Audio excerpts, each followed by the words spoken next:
happened to me on a dark night in 1976 was December 19th, a day that would change my life forever. It was the day I died. You were dead for 19 minutes. When I came back, I did not come back the same. How do you feel? I did not come back alone.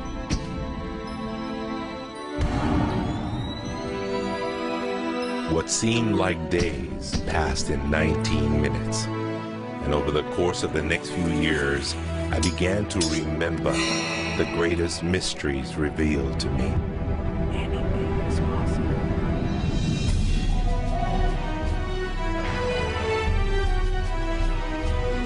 I discovered a secret beyond any secret. The sum of all secrets. My eyes have seen the sun. You have seen nothing. It's out there. I will find it. You will find nothing. It's like Solomon's gold.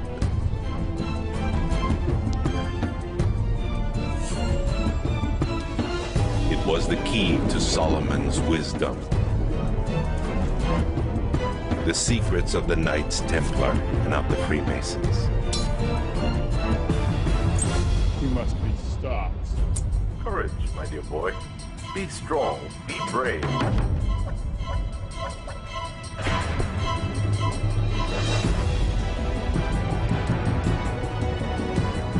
I challenged myself to find out everything I could.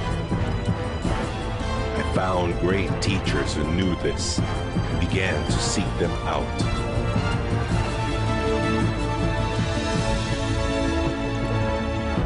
اسأل أؤمن واسمع.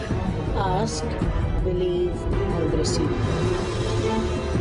I traveled the world, and the meta secret was revealed.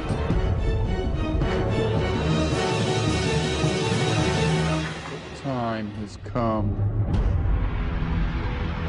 I became a messenger to deliver all that was made known to me.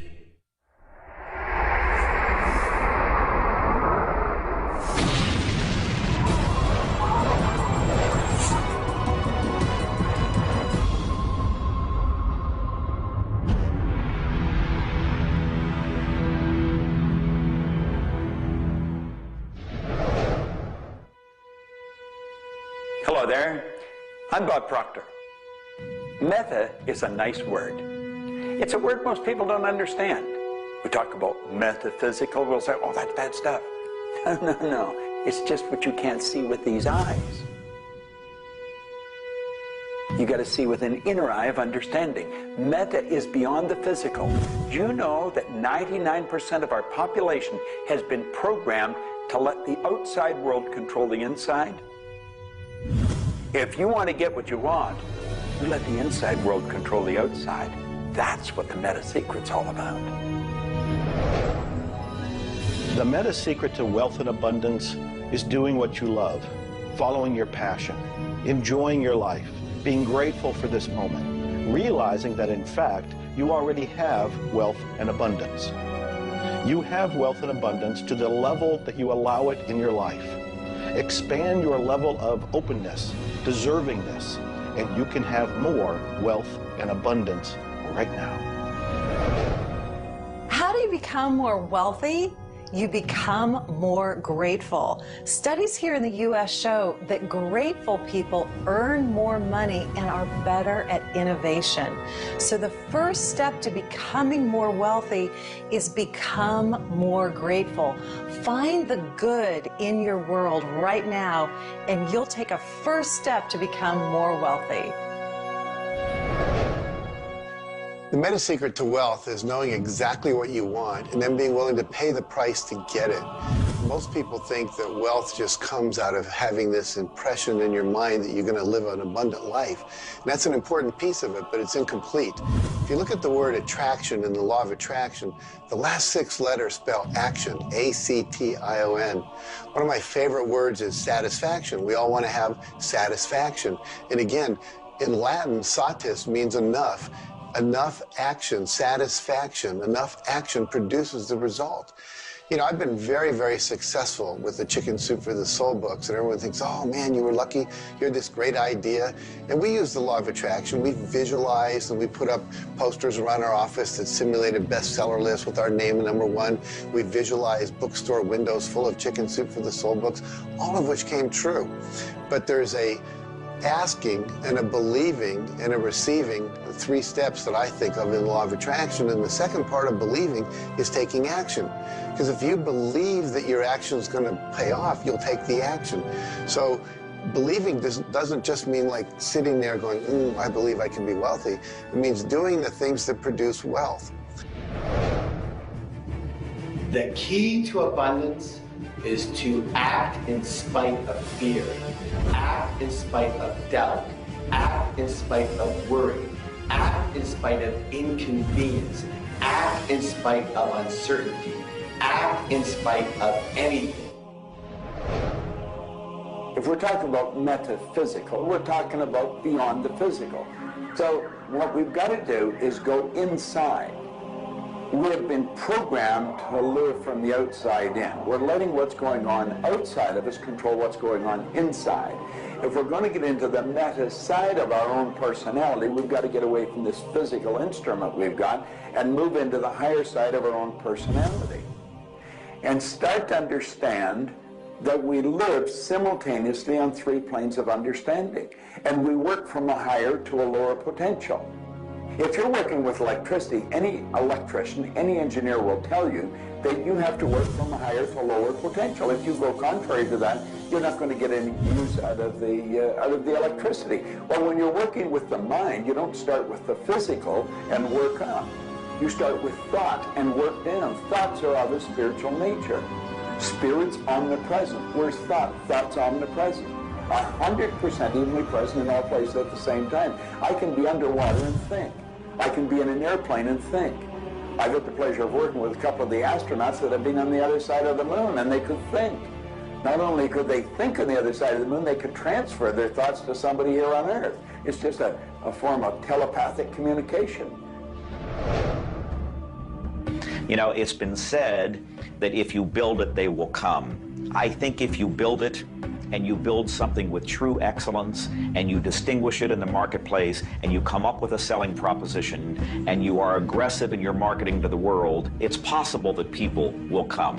But it's not inevitable that they will come. And sitting around passively visualizing things is not likely to get the world beating a path to your door.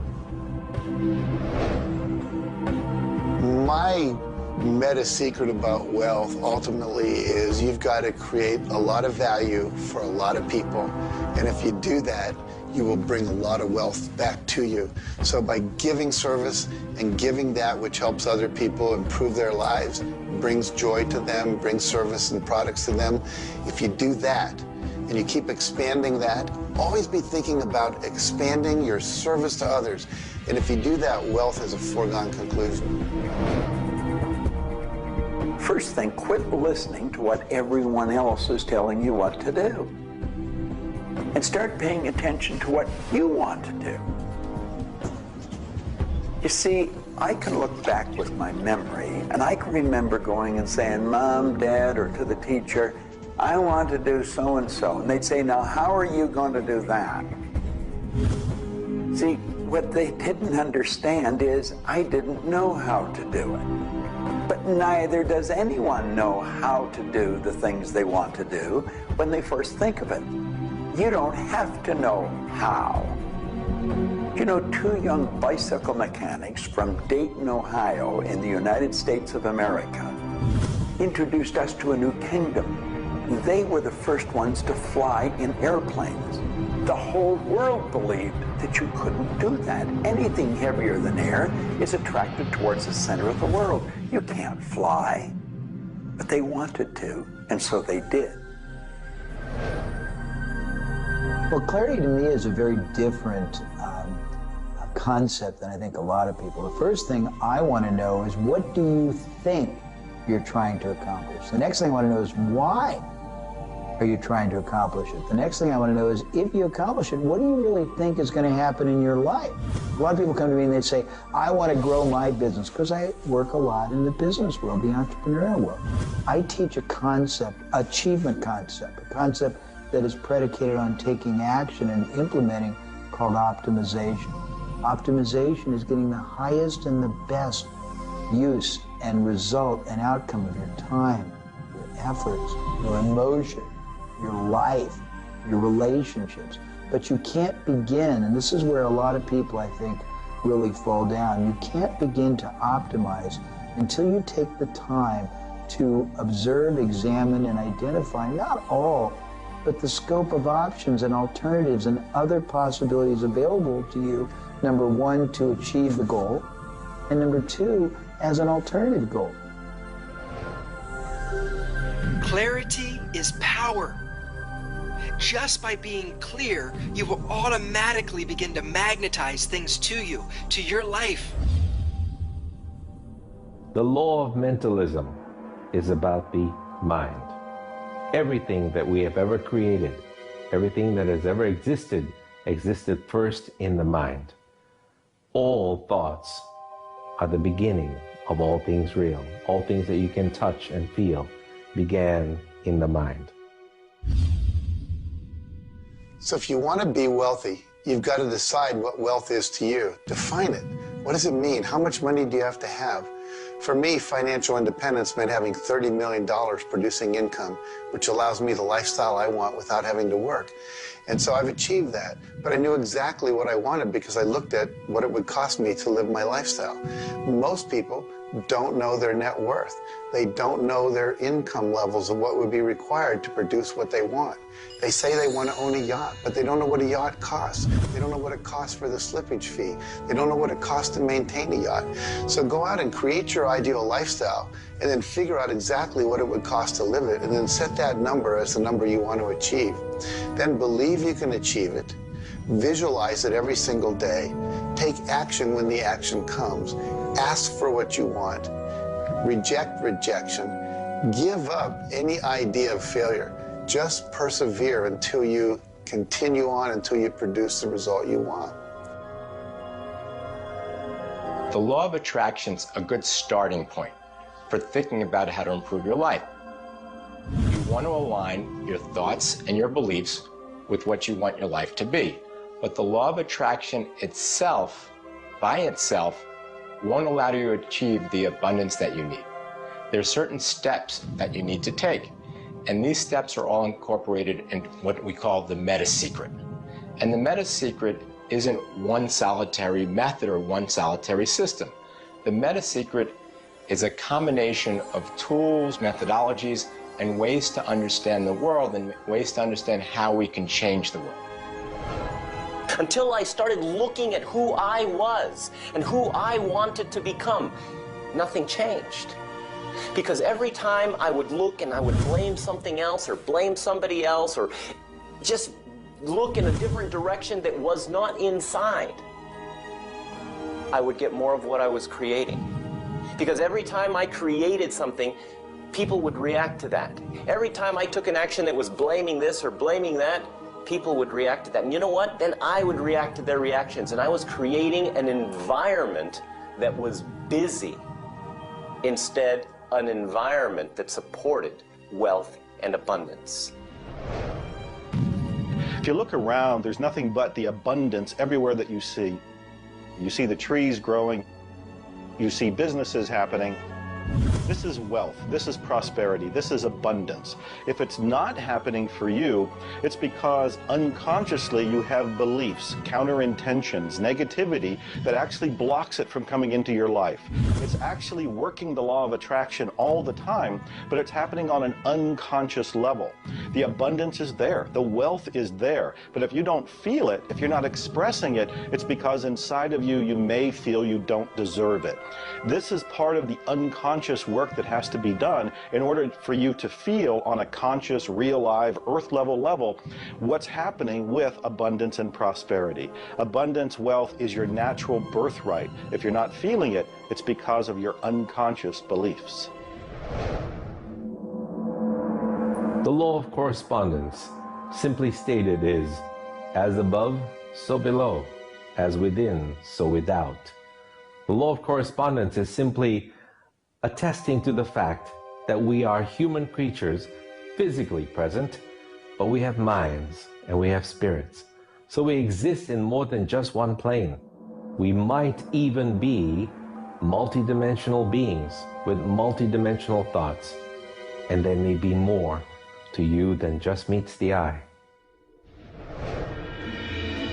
If you want to be wealthy on the outside, you first have to become wealthy on the inside. As above, so below. As within, so without. First, you have to become wealthy in your thoughts. Then you become wealthy in your outer expression of that. You have to have a wealthy attitude. You have to have a wealthy, abundant thought form about who you are and what's possible. And when you have that, it will start to manifest outside of you.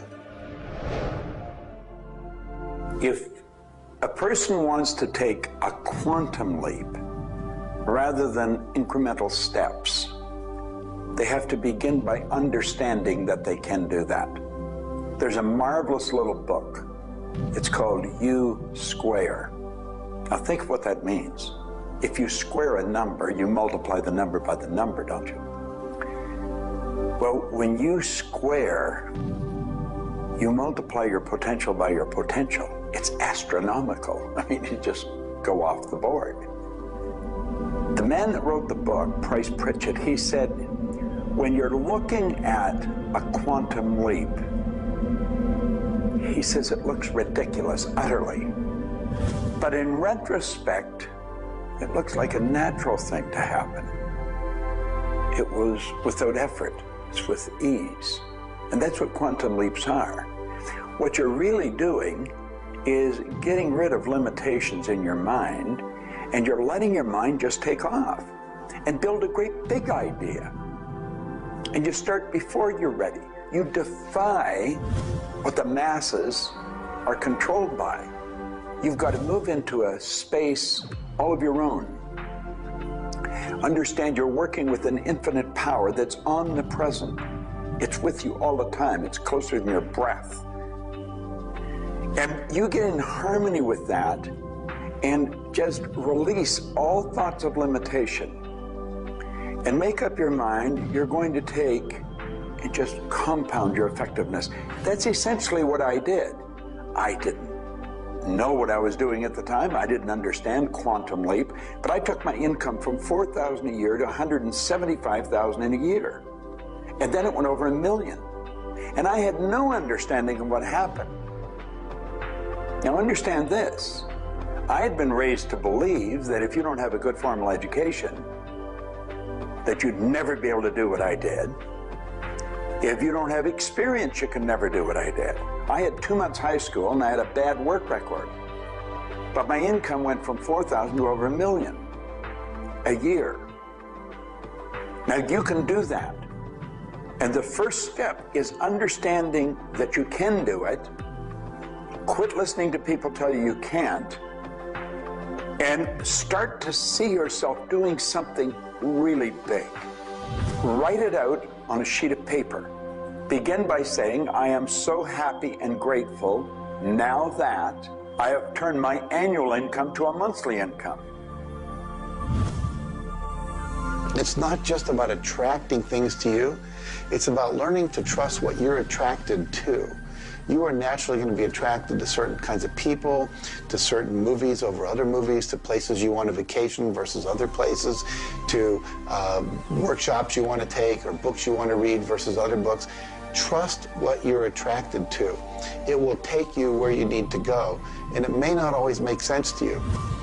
I remember going to a seminar, and there was a woman teaching about how to triple your income in a year. And at that time, I was probably more like a hippie than I am the entrepreneur that I am today. And my wife, who was against making money at the time, thought it was evil when you should be in total service and all this. She said, I can't believe you're going to that workshop where they're going to teach you about how to make all this money. I thought you were more spiritual than that. I said, honey, I don't know why. I'm attracted to that workshop. I'm going to go there. So I sat down. The woman next to me, we started talking. It turns out she was a veterinarian. And it turns out that our cat had feline leukemia at the time. And I started talking to her about that. And she said, well, I'm the world's expert on feline leukemia. And I said, well, I've heard there's no cure for that. She said, no, there actually is a cure, and I can teach it to you.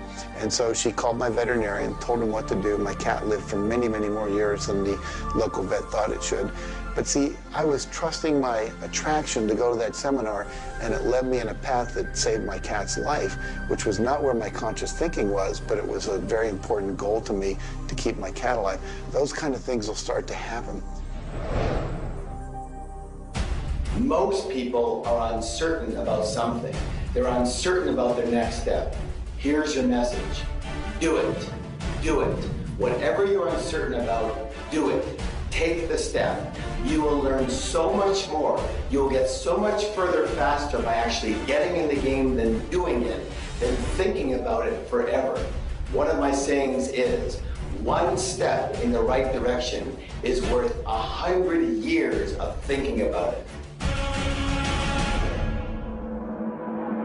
The law of correspondence, the law of mentalism, and the law of vibration all combine to help you understand that the notion of wealth is arbitrary. You're always wealthy in comparison to someone else. You choose a person to compare yourself with, or your wealth or your level of wealth with, and then you decide at that point to be happy with the situation or to be unhappy, and therefore change it. All of wealth is subjective. Understand this, and you understand that there's an ebb and a flow to your finances. The more comfortable you are with how you interact with the world, with the value you give in the world, with the service or the product that you give the world, then you begin to realize your place in the world.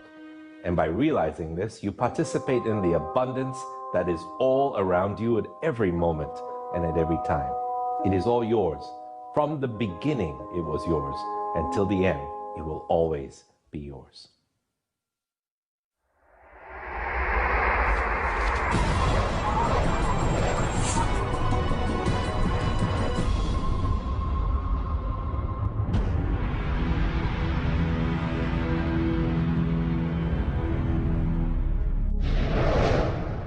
The meta secret to relationships is to know that the universe is giving you love right now.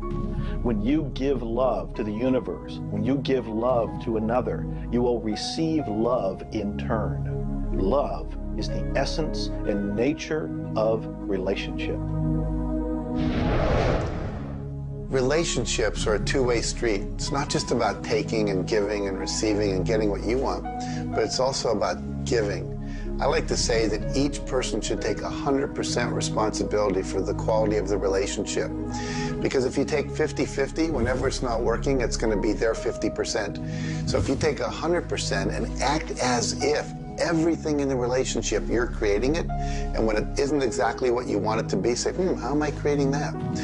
Take that curiosity and use it as a tool.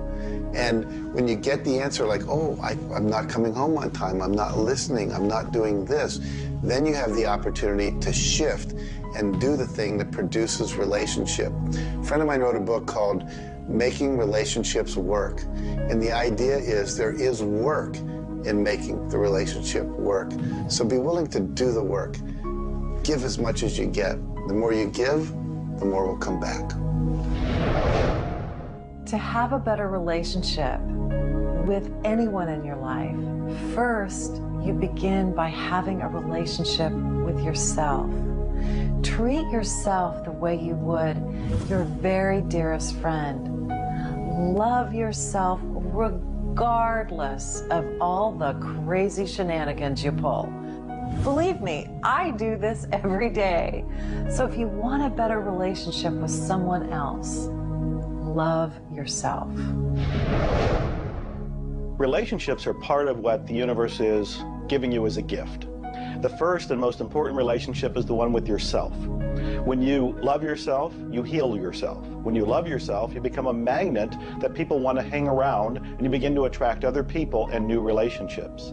It's all based on love. It's all based on non-judgment. It's all based on total acceptance. The universe has a relationship with you right now, and the universe wants to give you more. Are you ready to accept it? The concept that I can't live without you is a tragic statement to me. The idea that I need somebody else to complete my life, I need somebody else or my life's not worthwhile is a very sad statement, and I think someone needs to take a good look at themselves when they say that. When you start to think that thought, stop for a second and realize life is full of stuff, and sometimes stuff is potholes, and sometimes stuff is bridges are out ahead, and sometimes there's a detour in life. I heard somebody once say that sometimes the most beautiful scenes in life are the ones we observe on a detour. Have you ever gone on a detour and realized that your life wouldn't have been the same if you hadn't taken that twist or that turn in your life? Next time stuff happens, take a look. Maybe there's something better right around the corner. The law of cause and effect tells us that there's no such thing as coincidences. Everything that happens in this world happens because of a reason. Someone, somewhere, created a cause. It may not be something you are aware of. It may not be something we can even begin to realize or see at this level. But at some level, someone, somewhere, or a group of people, or even us, may have created it. And so as a result, we see the effect. We see the effect around us. We see the effect everywhere on this planet. Everyone asks me, Jay, how in the world can I have a better, a happier, a richer, a more joyous relationship?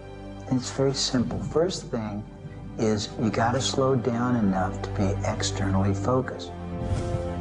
It's all about them. The more interested and externally focused you are on the other person, the more extraordinary their experience will be, and the more naturally they'll reciprocate it.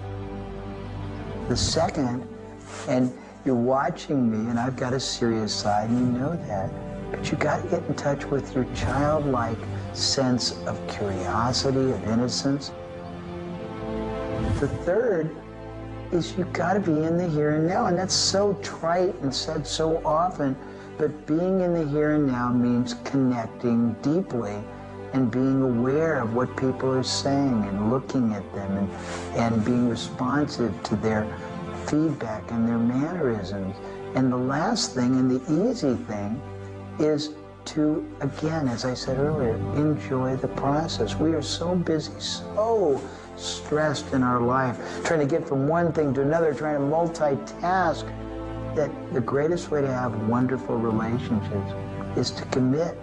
Commit, not just the time, but your being, to being there, to connecting. For me, the meta secret to relationships is to be the person you're looking for.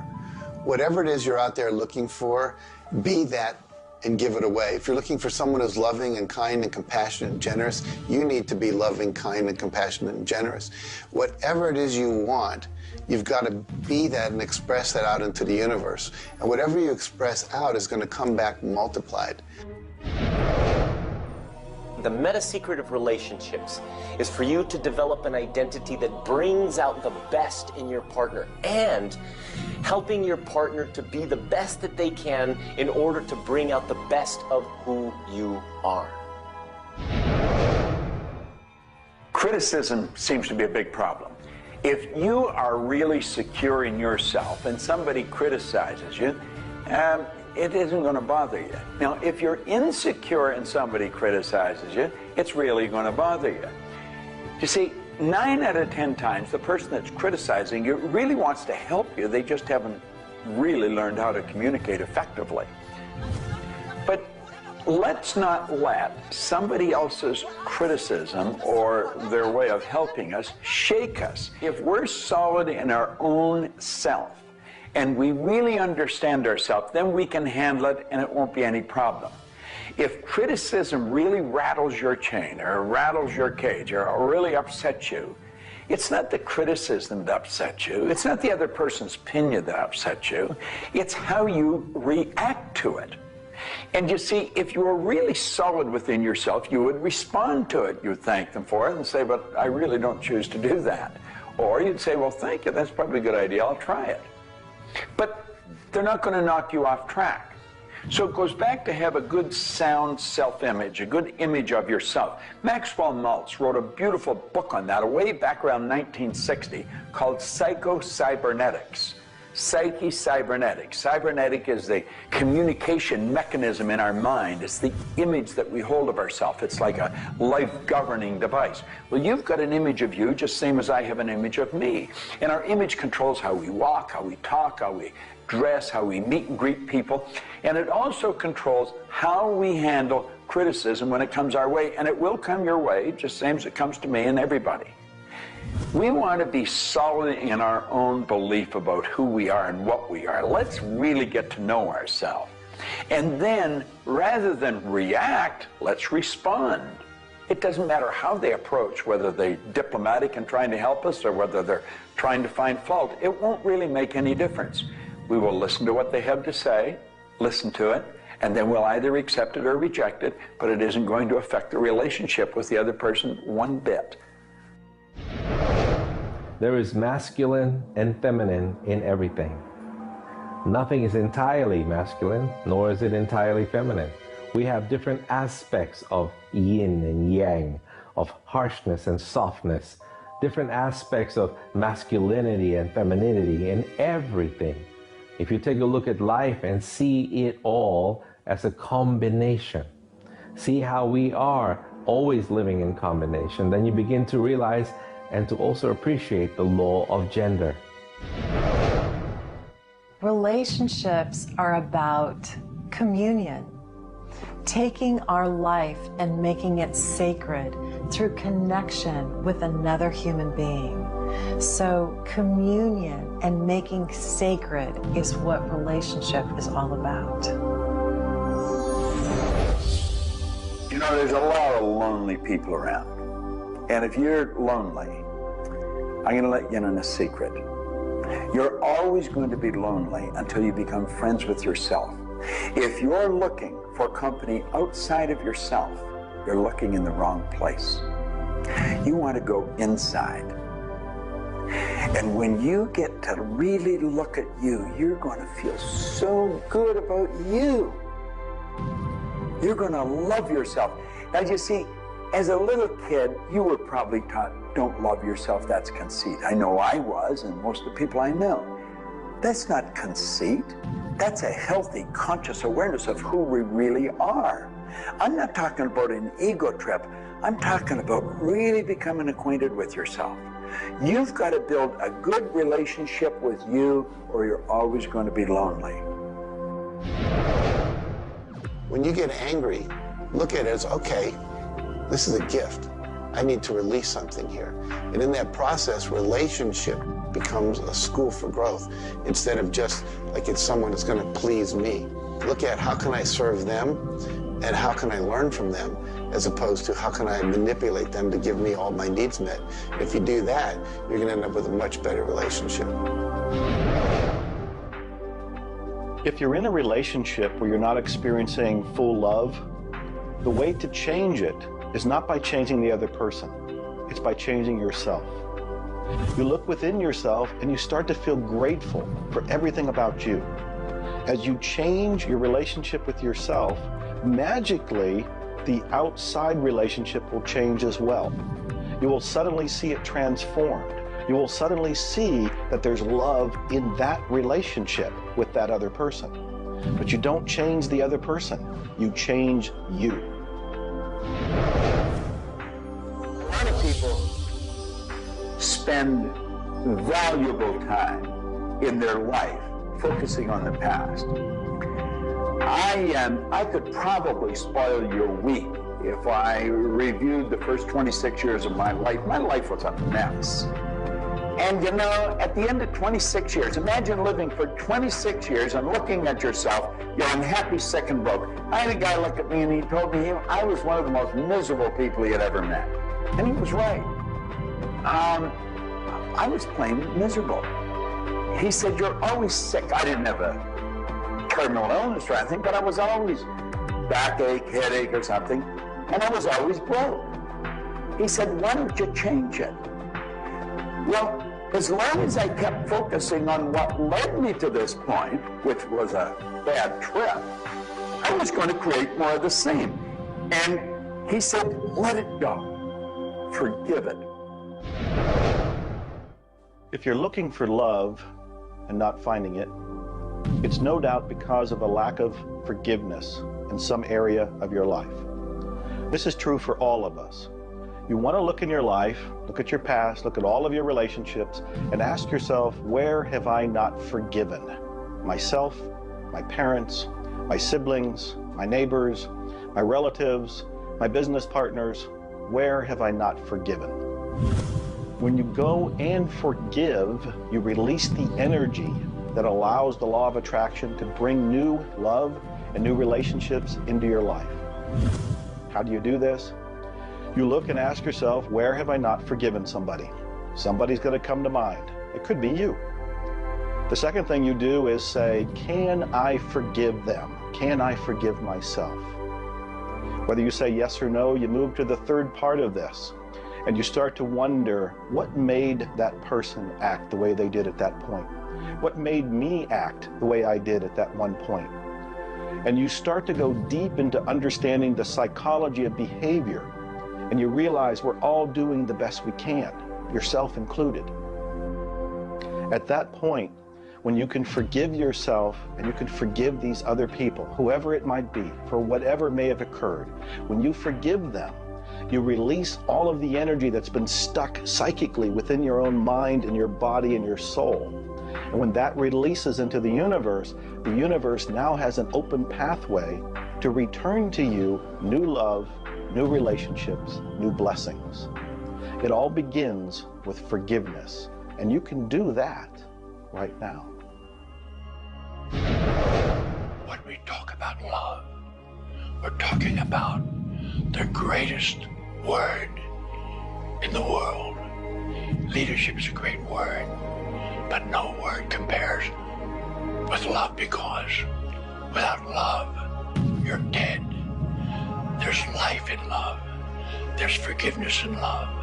There's really everything. There's thankfulness in love. Now, the problem is learning, where do we start?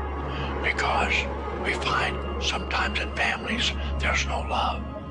In marriages, there's no love. But we quit looking around. If we start learning, it begins with me. And when we start learning, we're not too loving ourselves. And it begins with your learning. To me, you could say you're loving, but unfortunately, you love people you like. Love has to be unconditional, loving those you don't like. Now, in my case, when my wife married me, she said she loved me. I told her I loved her. But as soon as we got married, I would say, I love you. She said, well, why don't you act like it? I say, I do act like it. She says, you have a funny way of showing it.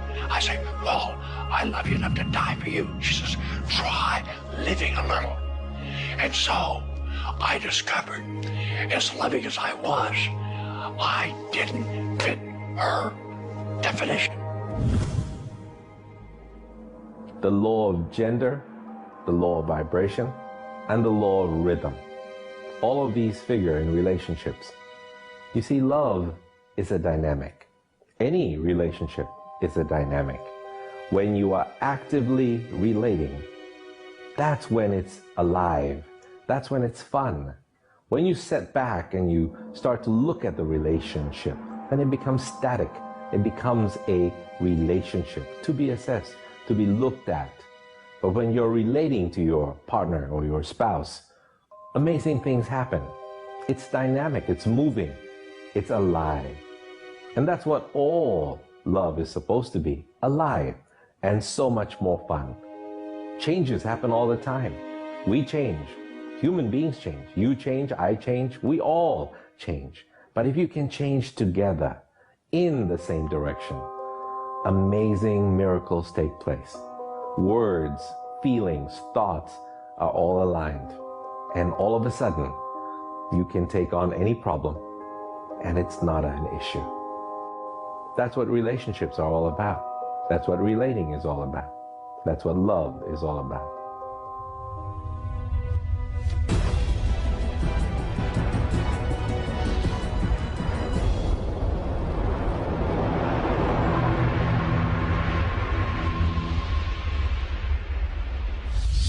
初めに言葉ありき、すなわち、クリエイターなるものはやはり言葉、振動を用いて全てを設計されたんではないかと思うんですね。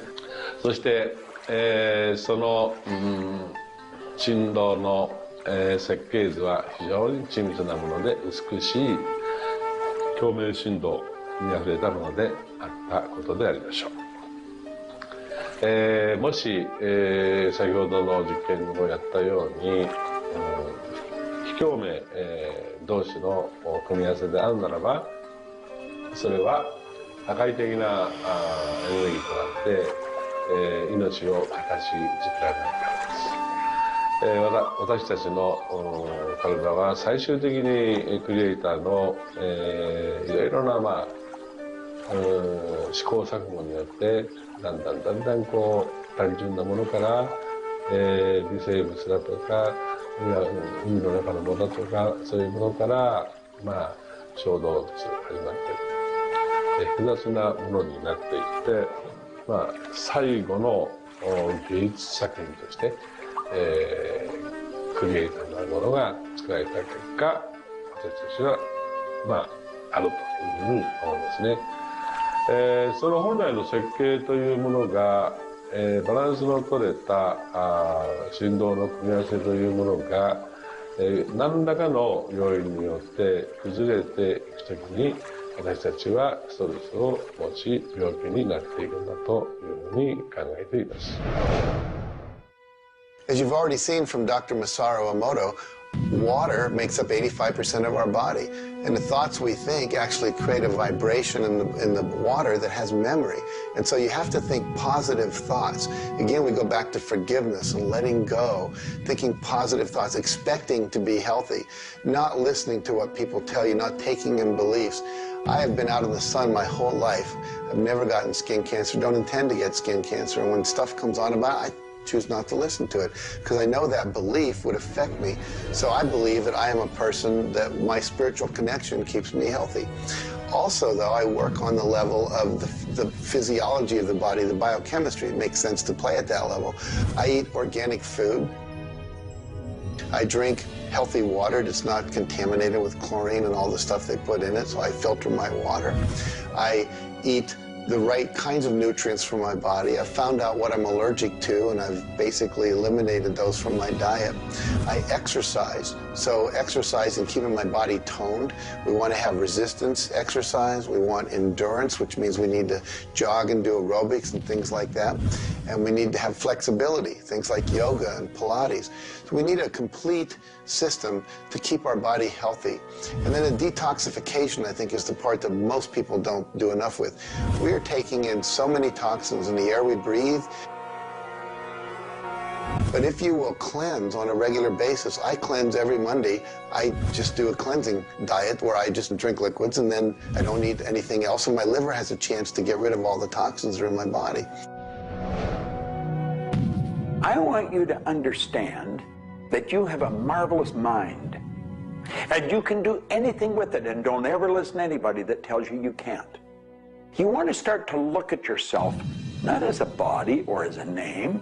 Like, I'm not Bob Proctor. Bob and Proctor are just two words. You've never heard anybody phone into school and say, body's not coming today, it's sick. Never hear anyone say, hand, it's my hand, my body, my name. Well, you see, there's something wonderful about you and something wonderful about me, and it's the same thing. We have a marvelous mind.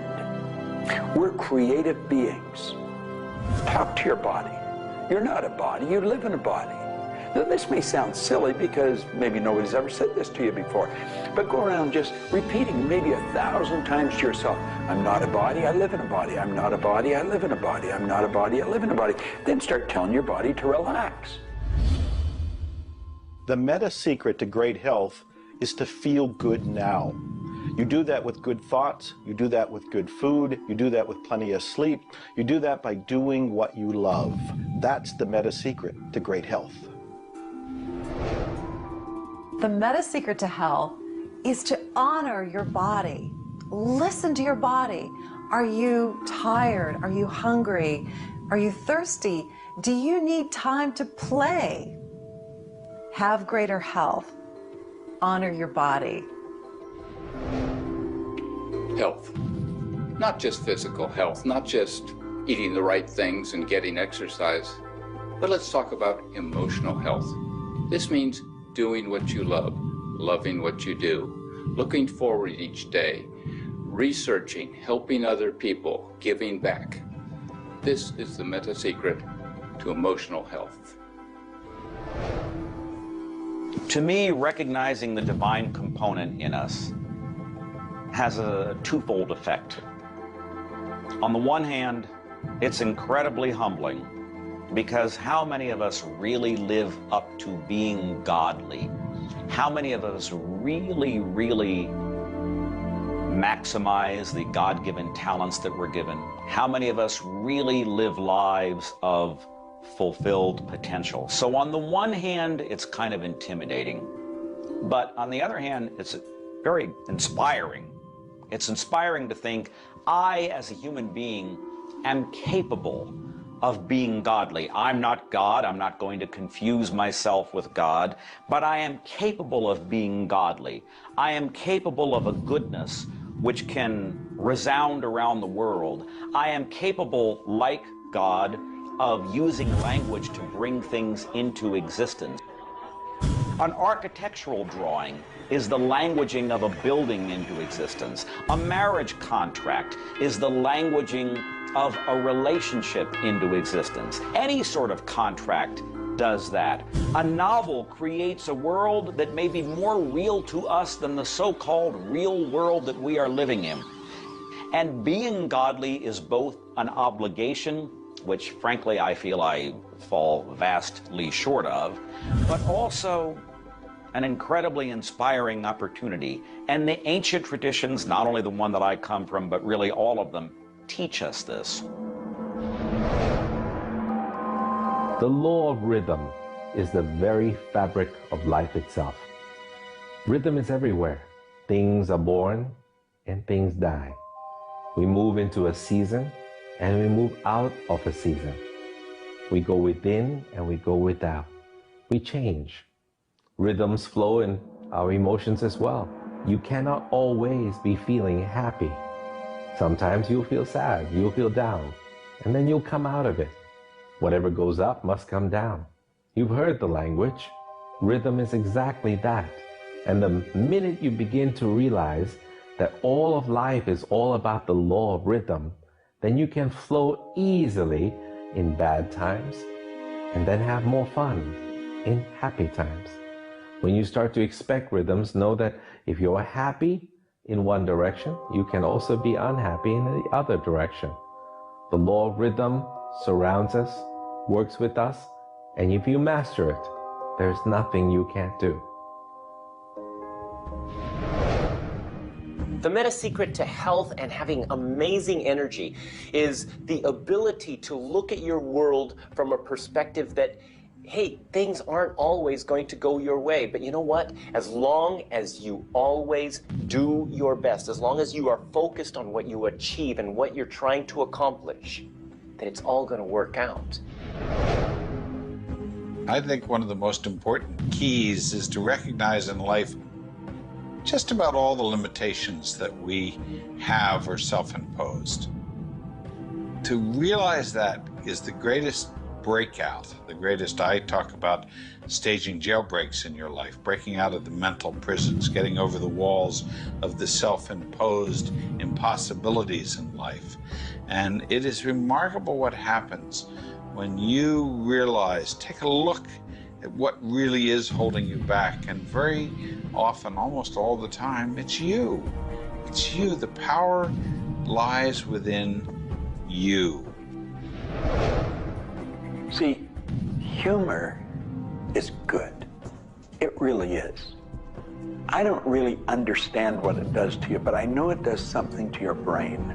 Norman Cousins, who's gone now, but lived a long and very, very effective life. And he had been diagnosed with a disease, and it was killing him. He was literally dying.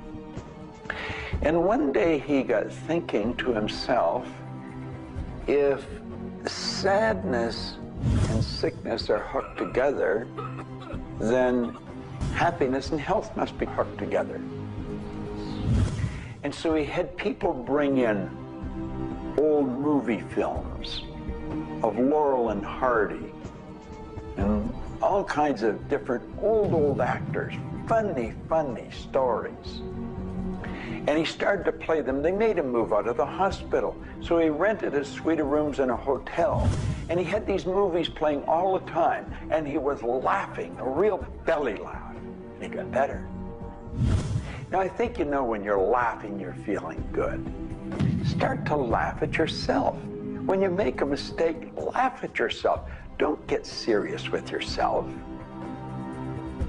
It plays a very, very important role in a healthy, relaxed life.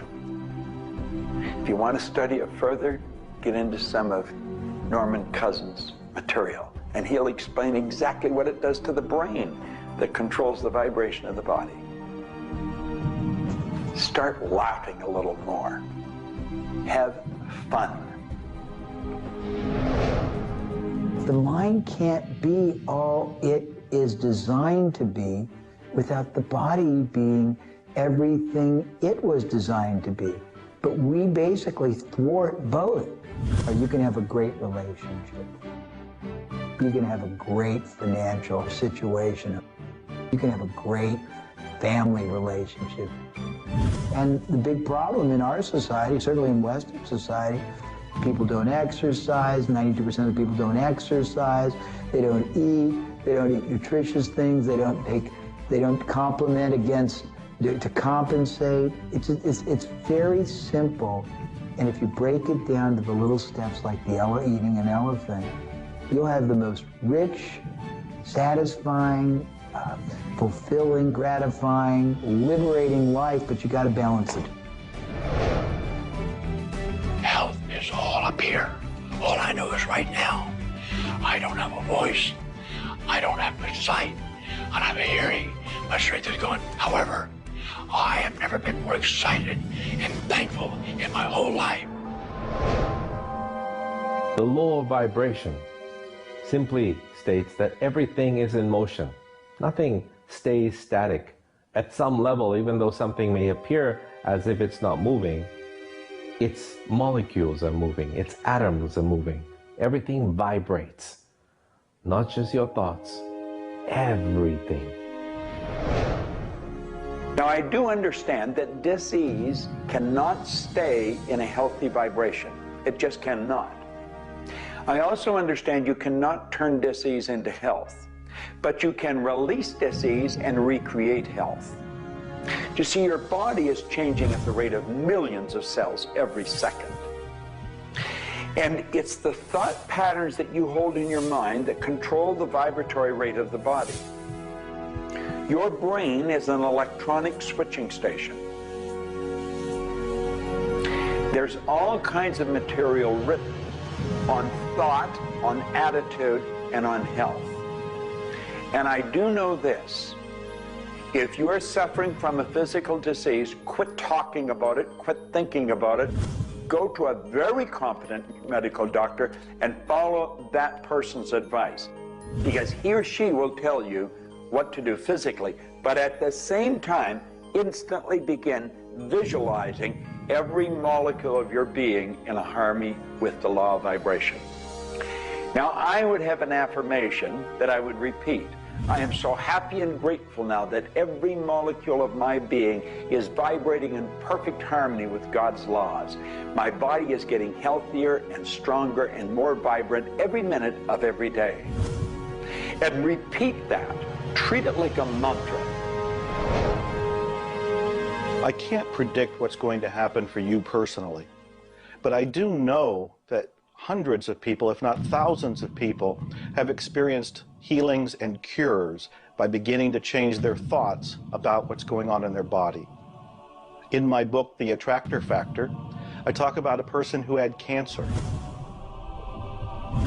She experienced the idea of forgiving everybody and everything in her life, and she went through the process of doing that, working with a coach. She then went back into the doctor's office. They opened her for surgery, and there was no cancer. It was gone.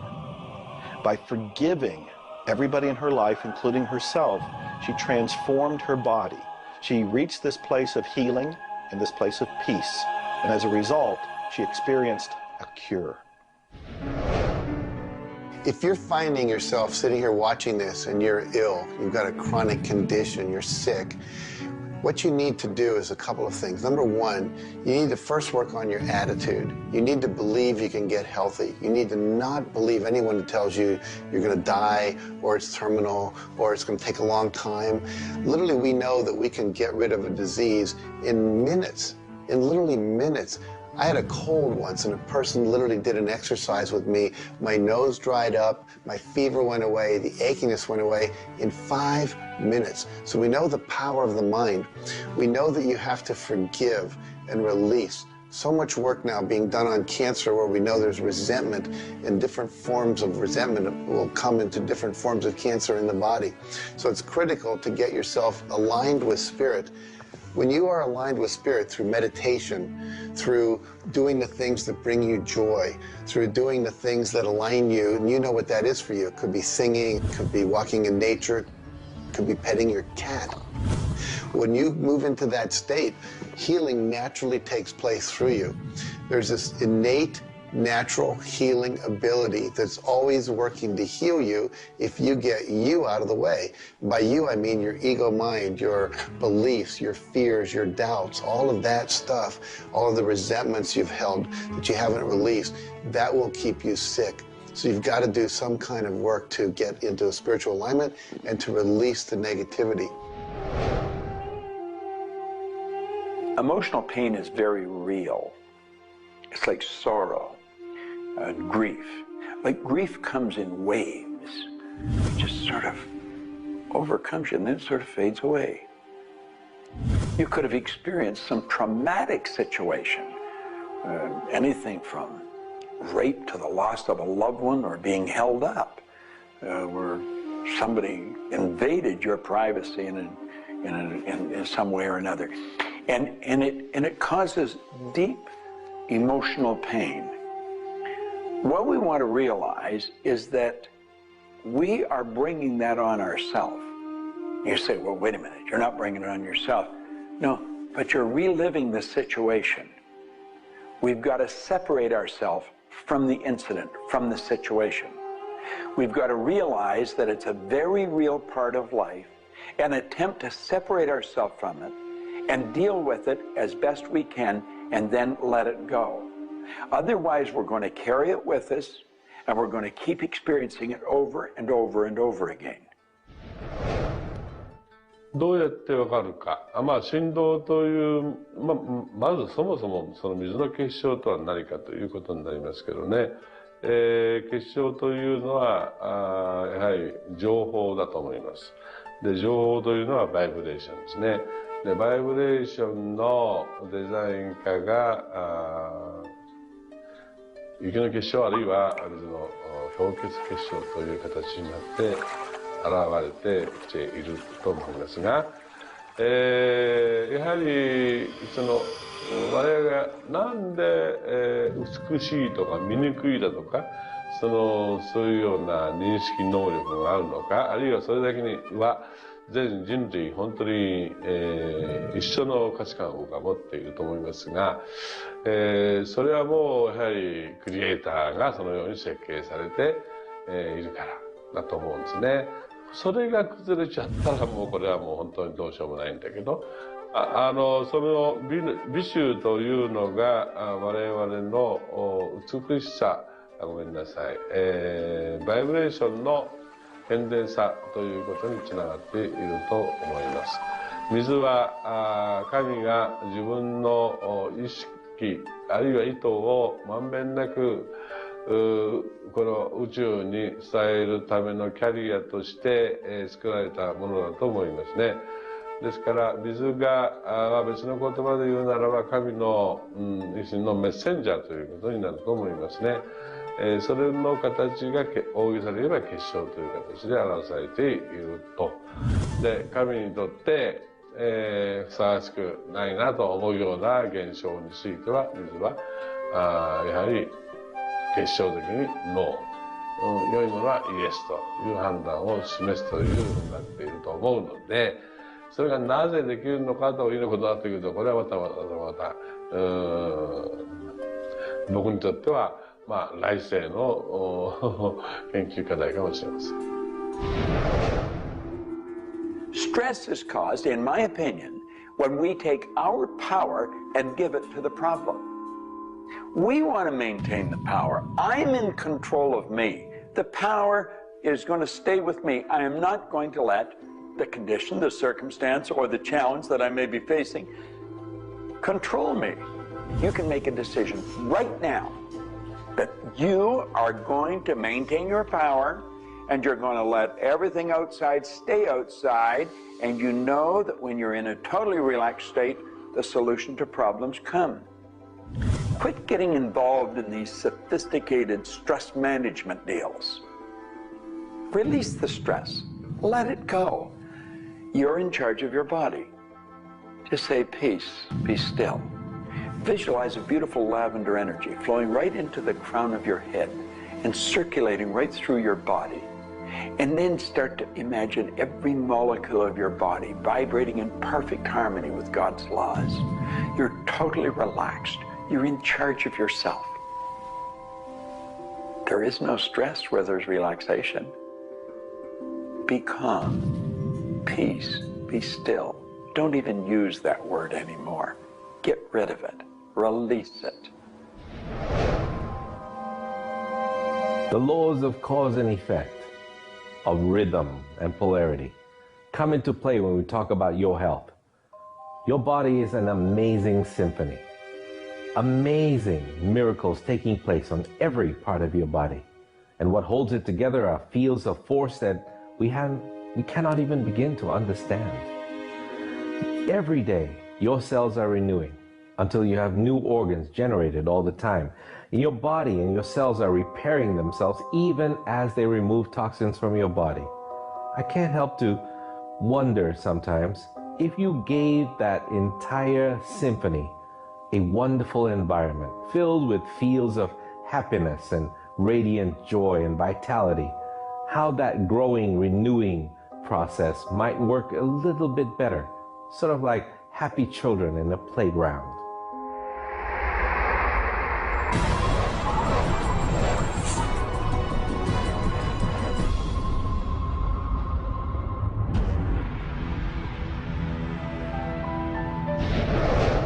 Here's the paradox of being human. Real happiness is only available in the moment. If you're brooding on the past or obsessed about the future, even if you're looking forward to something that could be magnificent in the future, it's not quite the same sort of anchored contentment that you get from really being in the moment. We human beings seem to be perpetually someplace else. That's kind of like one definition of the human predicament, the human condition. We are perpetually thinking about the past, the future, something to the right, something to the left, something else. I think the paradox to happiness is you do have to have dreams and aspirations, and you have to be anchored, rooted, and happy where you are. Not always easy to do, but I keep trying. Happiness is a point of view. Am I happy? Yeah, I think I am. How can somebody always be sad? Of course we're sad when we lose somebody that we love, or that when the project we're working on so long doesn't work out. Temporary sadness is a very human condition. How can you be happy? maybe by finding things to do that make you happy. You see, if you're miserable, your mind is focused on the past. There's a method concept. Get you over any miserable concept in a heartbeat. Focus on right now. See, you're miserable because of something that happened that you didn't want to happen, or something she said or he said or they did. Forget it. It's in the past. And quit worrying about the future. Have you any idea the number of electrical charges must fly through your body for the simple object of writing your name? See, your brain is an electronic switching station, and you've got one. And you can activate brain cells. You can set up any vibration you want. If it's a negative vibration, you're going to be unhappy. If it's a positive one, you're going to be happy. Every brain cell is a positive and a negative pole. Everything that you look at is going to be impregnated into cells in your brain. Now, you're either going to look at the positive or the negative side of it. What side do you want to live in? I choose to look at the good side of a situation. Put yourself in a good vibration. Think of the blood in your body. Do you know it circulates through hundreds of miles of passageway every 33 seconds?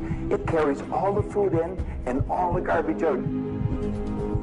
You got more power in your little finger than you need to light up your home for the year. There's about 11 million kilowatt hours per pound of potential energy locked up in your body. And you're probably saying, I haven't got any energy. That's because you're miserable. Get out of it. Get over it. Focus on now. One of the most important things you need to do in your life is discover your life purpose. I believe that everybody is born with an individual and unique purpose. And when you are doing your life purpose, when you're living it, expressing it, fulfilling it, you're happy. And so many people have talked about joy being your guidance system, that when you're off purpose, you're not happy, you're not joyful. And so this joy, this inner experience of happiness and joy is a way of saying, oh, I'm on course, I'm doing the things I'm supposed to do. Stephen Covey said, you know, you don't want to get to the end of life and get to the top of the ladder and find out the ladder was leaning against the wrong building. You can be very, very successful. We see people with all the cars and the toys and the money and the society recognition and so forth, but they're not happy because they're not fulfilling their purpose. Think about it like this. A rose has to be a rose. A chrysanthemum has to be a chrysanthemum. A geranium has to be a geranium. And yet we as people have been given choice. The choice to pursue any number of things and do whatever we want to do. But unfortunately, most of us have been talked out of our purpose.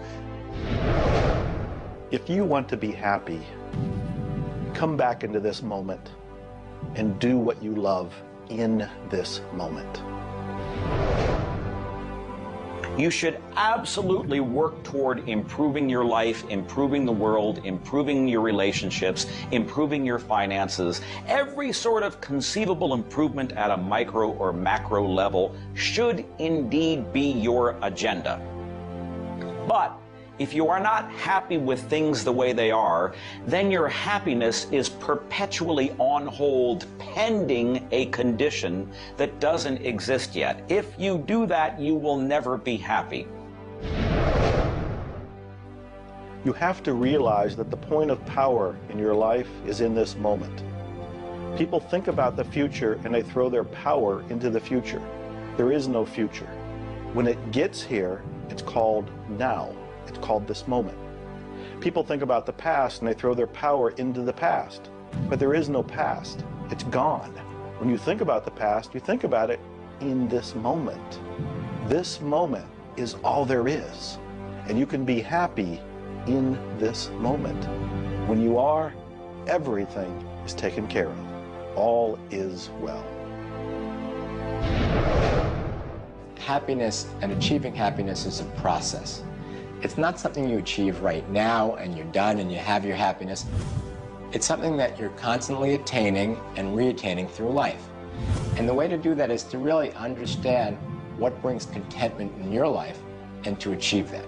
And one of the key things to remember in terms of happiness is that part of this process is sharing happiness with other people.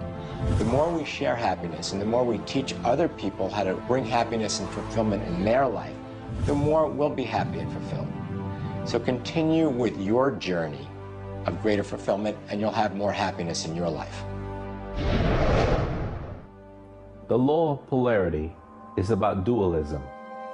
Everything exists in relation to something else. There is no person that's entirely good.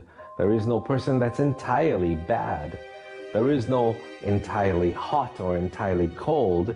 It's always hot in relation to something else that's colder. It's always colder in relation to something else that is hotter. We move in directions as opposed to moving in a static field. We always move from one place to another, from one thing that's more pleasant to something that's less pleasant, or something that's unpleasant to something that's more pleasant. There is a movement, and this movement exists because of polarity. Happiness is what you want, and happiness you can have right now. Why aren't you feeling happy? Why isn't anybody feeling happy? Because psychologically they use unhappiness as a motivator. They think by being unhappy, angry, desperate, frustrated, whatever the feeling might be that's not happiness, that it will whip them forward. It'll make them take action. And it's something that actually shoots themselves in the foot. Because when you are happy now, which is available to you right now, you know what your choices are. You can see what your decisions are to be, and you can more clearly decide on what to do next. It comes into really understanding something about ourselves. We should start at a very early age, and we should ask ourselves, who am I? You know, what really makes me tick? And get to know ourselves. We're in a hurry to get a car or build a business or buy a house. We should introduce ourselves to ourselves. School hasn't done it. Our parents aren't doing it. You go to work for somebody, they're not going to do it. So if you don't do it for yourself, you're not going to do it. This deals between you and yourself. Pogo said, we have seen the enemy, they are us. Whatever has happened in your life, whatever's going on for you, if it's not the way you want it, any situation, consider the fact that everything happens for a reason, and that reason is there to serve you. How can you reframe this? How can you relook at this in such a way that helps you, that supports you, that puts you on the path to success and positivity again? It doesn't help you to be negative. It doesn't help you to wallow. All that can do is bring you down. It's time to change your mind. It's time to reframe, relook at it, have a new perspective, a new view, and put this in the light of this was there to serve you. There's no accidents in the universe. This happened for a reason, and that reason is there to help you. We grow up with the idea rich people aren't happy. Well, I know rich people that are laughing. They're very happy. And of course, I know people that are very wealthy and are very unhappy. I remember old Nightingale one time saying, since it doesn't make any difference whether you're rich or not, if you're happy or not, you might as well be wealthy. And then if you're miserable, you can at least be miserable in comfort. We've got to understand that all the money in the world is available to us, but we have to earn it. Now, that does not mean we should work. This is where the meta secret really comes into play. Working happens to be the very worst way to earn money. We should work for satisfaction. People should go to work at what they love doing. When we think of work, what we're really talking about is how we spend our days. Work has probably a bad energy attached to it. We should spend our days doing what we absolutely love to do. When it comes to the fear of failure, you look at your life and you ask, if I pursue my dream, my passion, my love, and it doesn't work out, will I still be okay? Can I still love myself? Will life still go on? When you realize that the answer is yes, you remove the fear of failure. When you remove the fear of failure, you have energy to go forward and actually make it a success. Well, what about the fear of success? When you are successful, you can make a difference in the world. If you really want the world to be a happy, prosperous place, Contribute a happy, prosperous person to it. You. The meta secret to happiness is that there is perfection in imperfection. That when we accept our environment for what it is and the people around us for who they are, we can make a big difference. Happiness. What makes you happy? Everyone is not the same. For me, it's research. I love researching and writing and putting multimedia programs together. And this allows me to do something else that I love, traveling the world. I travel more than 6,000 miles, that's 9,000 kilometers, every week. I've been to more than 52 countries. I board an airplane every 2.5 days. I've been around the world more than 16 times in just a couple of years. I enjoy that. Meeting new people, meeting new audiences, helping people. What makes you happy? That's what makes me happy. A key component to lift yourself out of depression is human connection. Go connect with another human being. Another powerful tool is movement. And a third is laughter.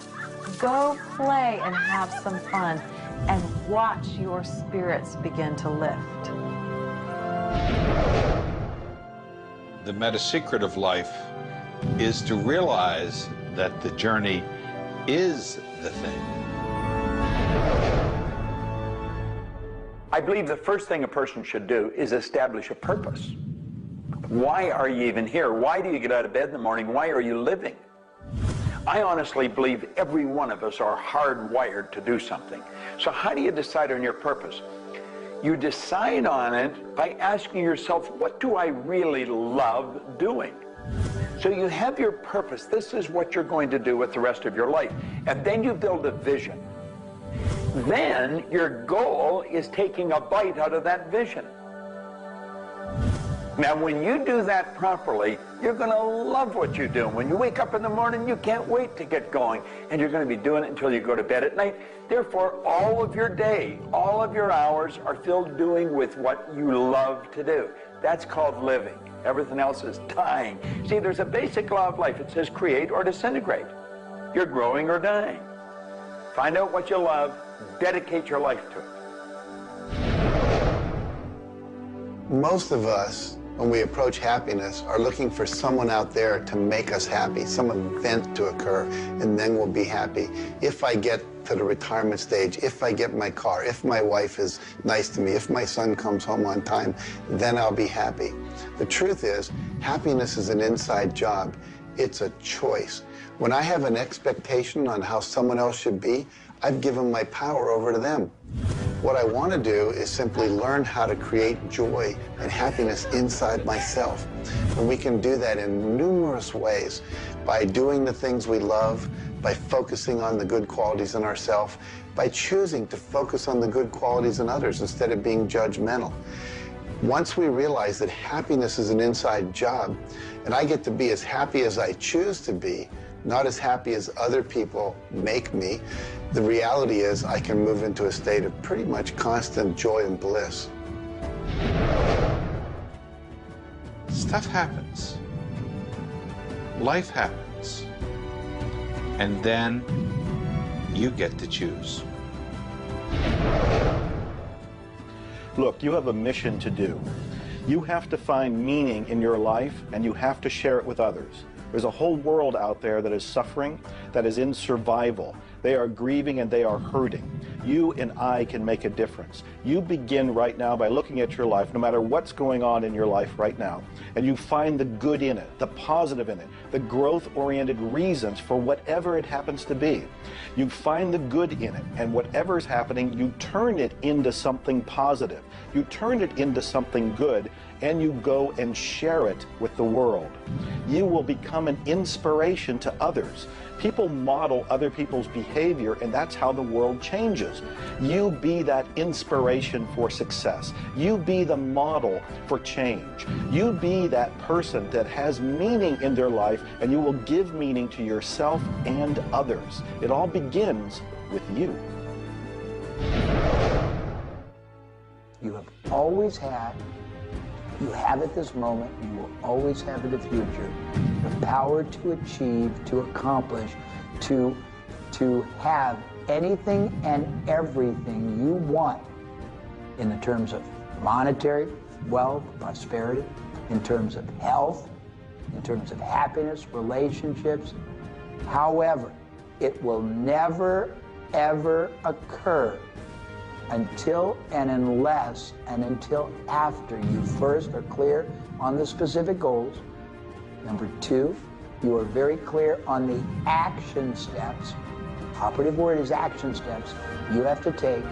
Number three, you have an action step-based plan, a strategy, and the steps are just the tactics. You implement it in a timely, regular, scheduled way. Number four, you monitor, you pulse, you really pay keen attention to your progress, and you adjust if it's not what you want, and you adjust higher if it's better than you want. And number five, you focus on other people's benefit. You don't be self-consumed. You do those five things, the world really is your oyster. You know, you find people that are quite comfortable with what's termed uncertainty. The truth is there isn't any uncertainty. There's only the law. And the law decrees that everything happens the way it's supposed to happen. If we build the image in our mind of what we want, and we're true to that image, that'll control the vibration we're in, that controls what we do, and it controls what we attract. Now, the problem is, we let that image get out of the way every now and then, and we're controlled by something outside. And that takes us off track. We've got to correct it and come back on track. But a person that has direction in their life, there's no uncertainty. There's only good stuff coming.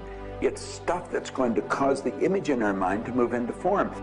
And so we wake up every day wondering what part of it's going to show up today and where's it coming from and who's going to deliver it. Every day holds something really good for us. Alfred Adler, the great psychologist, said, "I am grateful to the idea that has used me." I love that. Get a big idea and understand that you're going to see it move into form, and that's just as certain as the night following the day, because that's governed by law too. The laws of correspondence, of vibration, polarity, and rhythm come into play when you talk about the meaning of life and happiness.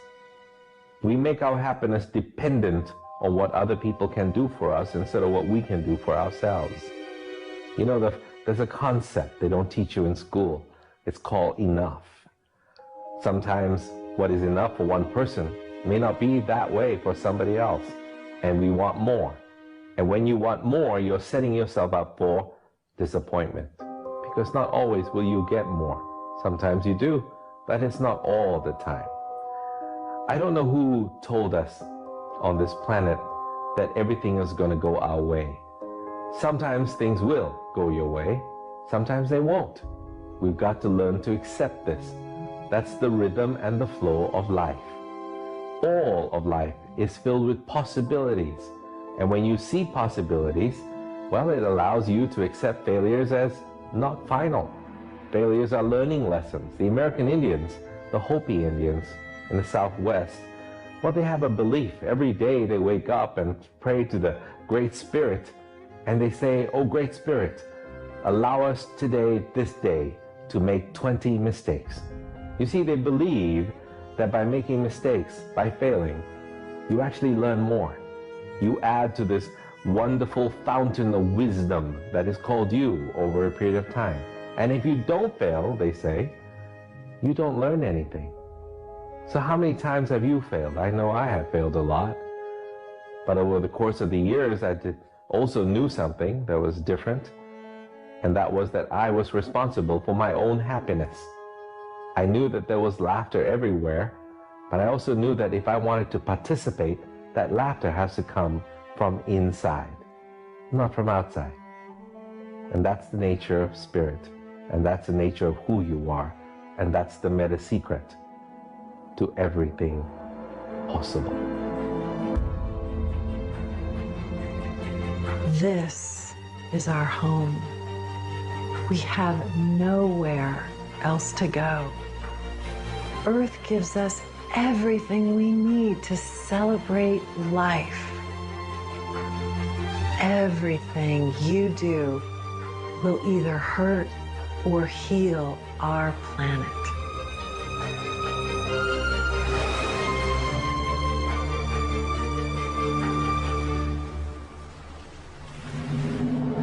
You were brought here to learn many lessons. To learn how to love who you are, where you are, and the people you surround yourself with. Just remember that you carry within yourself everything you need for the fulfillment of your life's purpose.